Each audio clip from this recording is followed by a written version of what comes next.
పోయినసారి నేను అక్టోబర్ నెలలో ఇక్కడికి వచ్చాను, 2023 అక్టోబర్ లో వచ్చాను. ఆ రోజు హాస్పిటల్ ఏ స్టేజ్ లో ఉందో ఇవాళ కూడా అదే స్టేజ్ లో ఉంది. ఆ రోజు బీఆర్ఎస్ ప్రభుత్వం ఉన్నప్పుడే దాదాపు 84% పనులు మేము పూర్తి చేశాం. మిగతా 16% పనులు పూర్తి చేయడానికి ఏడాది కాలం రేవంత్ రెడ్డి గారికి సరిపోవడం లేదా అని నేను అడుగుతా ఉన్నా. ఒక కార్పొరేట్ ఆసుపత్రిలో, ఒక ప్రైవేట్ ఆసుపత్రిలో ఎలాంటి వైద్యం అత్యవసర సేవా విభాగం పనిచేస్తుందో అలాంటి సేవలు ఇక్కడ అందే విధంగా 150 పడకల ఐసీయూను ఇక్కడ రూపకల్పన చేసిన విషయం మనందరికీ తెలుసు. 33 థియేటర్లు ఈ హాస్పిటల్లో ఆ రోజు మనం ప్లాన్ చేసుకోవడం జరిగింది. మొదట్లో 1750 పడకలు అనుకున్నాం.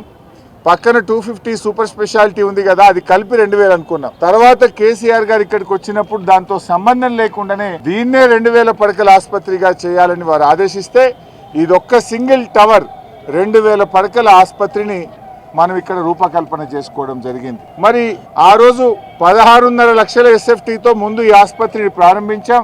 తర్వాత 20,50,000 ఎస్ఎఫ్టీకి ఈ హాస్పిటల్ పెంచుకున్నాం. రేవంత్ రెడ్డి మాట్లాడితే కేసీఆర్ ఉనికి లేకుండా చేస్తా అంటాడు. అంటే నువ్వేంది కేసీఆర్ ఉనికి లేకుండా చేయడం అంటే ఈ హాస్పిటల్ ఇట్లే ఆపి పెడతావా? చూడండి, 1 సంవత్సర కాలంగా ఎట్లా ఆగిపోయింది. సంవత్సర కాలం గడిచిన 16% కూడా పని చేయకుండా ఈ వరంగల్ జిల్లా అభివృద్ధిని వెనక్కి నెడతా ఉన్నారు. వరంగల్ ప్రజలకు సేవలు అందకుండా చేస్తా ఉన్నారు. దాదాపు 84% పూర్తయినటువంటి ఆసుపత్రిని పడావు పెట్టి దాన్ని పూర్తి చేయకుండా తీవ్రమైనటువంటి నిర్లక్ష్యం చేస్తా ఉన్నారు. వాళ్ళు బురద జల్లడమే లక్ష్యం తప్ప ఒక మంచి పనిని ముందుకు తీసుకుపోయే సోయి ఈ కాంగ్రెస్ ప్రభుత్వానికి లేకపోయింది. వాళ్ళు ఏమంటారు, 24 అంతస్తుల హాస్పిటల్ ఉంటుందా అని కొత్త కథ పెట్టింది.